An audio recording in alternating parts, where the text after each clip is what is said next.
We like it first. Okay, and wanted to say something first, that when you were talking about all religions being different, and please know that all religions are different, I've always thought of it like a wagon wheel, and the fundamentalists are all at the end of the spokes, and they're very different.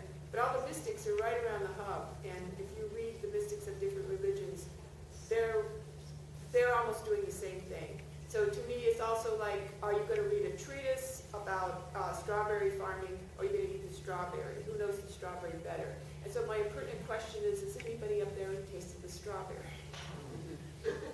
So the statement, which was an interesting one, which I think is good. It's actually, it could be a whole discussion of, are the religions fundamentally in agreement? The major religions, we'll stick to the major religions. Are they fundamentally in agreement at their core, or are they fundamentally actually different? Which is a big debate to this day, right now. Although in mid-20th century there was a tendency to try and make them seem in agreement. That right now people are maybe taking the differences. But then you went on to say, have any of these four tasted the strawberry, meaning really gotten that core mystical center where the religions agree? Anybody want to field that? The idea of maybe seen You mean that? in our personal lives where we get to a mystical core or a... Because I'm not being a personal thing. If you don't want to answer, I understand. Well, in my own life, this book, spending time with these wonderful people, made me think about faith in my own life and what I hold sacred. So I think it brought me closer to that mystical core, to some sort of epiphany, or closer to an understanding of what I hold sacred in my life. Does that speak to what you're asking?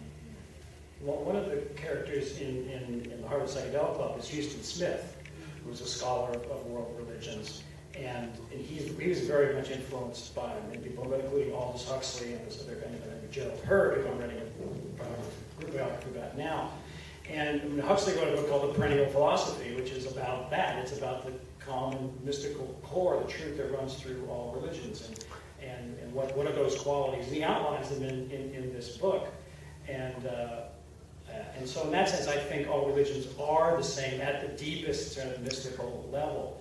And personally, I mean, and I'm not sort of being facetious when I say this, I mean, I've experienced that, although LSD was involved.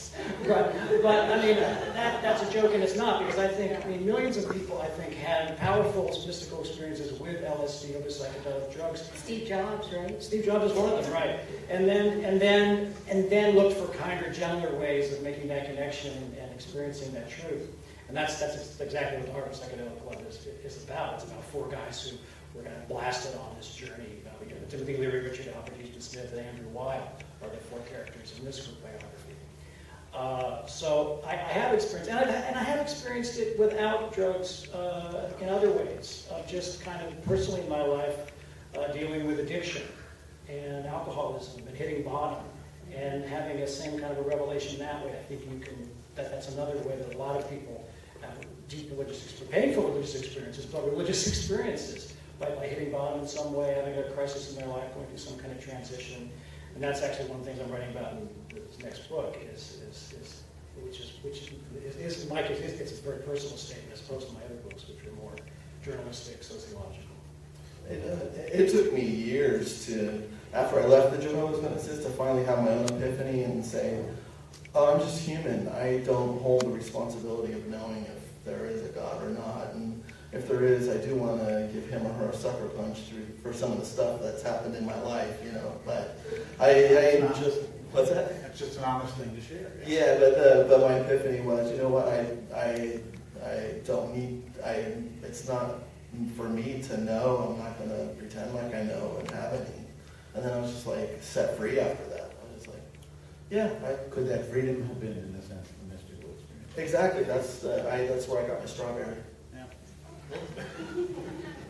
I grew up in a family where my parents talked a lot about the idea that we had a personal relationship with God and that it wasn't a religion in that sense.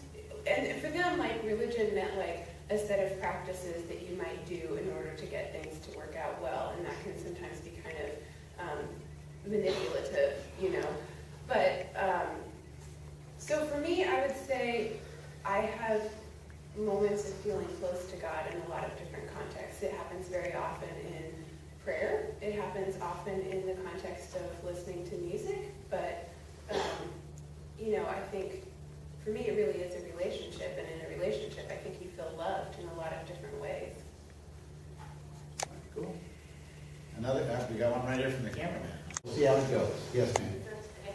I got in a little late, but I'm just curious, of the intersection that's in politics and religion. So we have potentially a Mormon person, who might be running for presidency in the Republican side.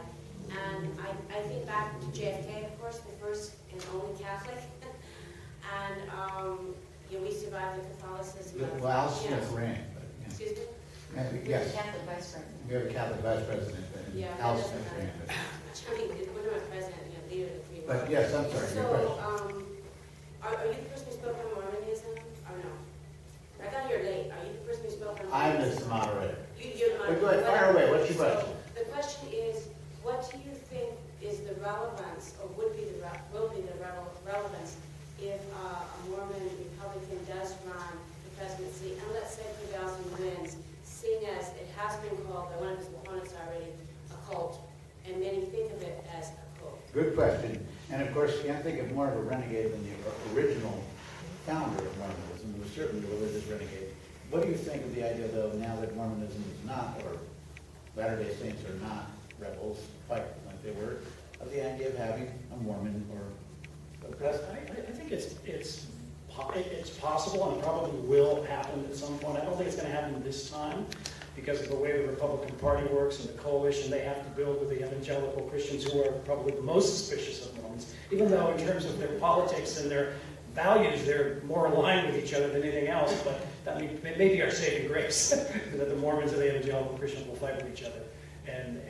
But I think the Mormon Church was such a renegade, and now, there was polygamy. They were a collective. They were basically communists. They went off to Utah, but now the Mormon Church is more American than America in terms of a lot of its values. Yeah, absolutely. Well, So that's why I think someday we will have a Mormon president, but not this time. I think part of the fear that's going on is that when you elect someone like that, that's not the person who's ultimately calling the shots, that there's going to be some institution above him that he's kind of giving a certain authority over him. I wasn't alive when there were the debates over JFK, but I think there was that concern about the Vatican. Mm-hmm. all right. I want to ask if anybody here has any more response to that question. Then I'm so sorry to tell you folks who have questions that we don't have time, but you know what? These guys are going to be around right after, and I believe that their books being sold. Yeah, There are books being sold. Great way to get a question in for that, the author you're going to ask. I want to thank our panelists, really great people for coming here. Thank you to all of you.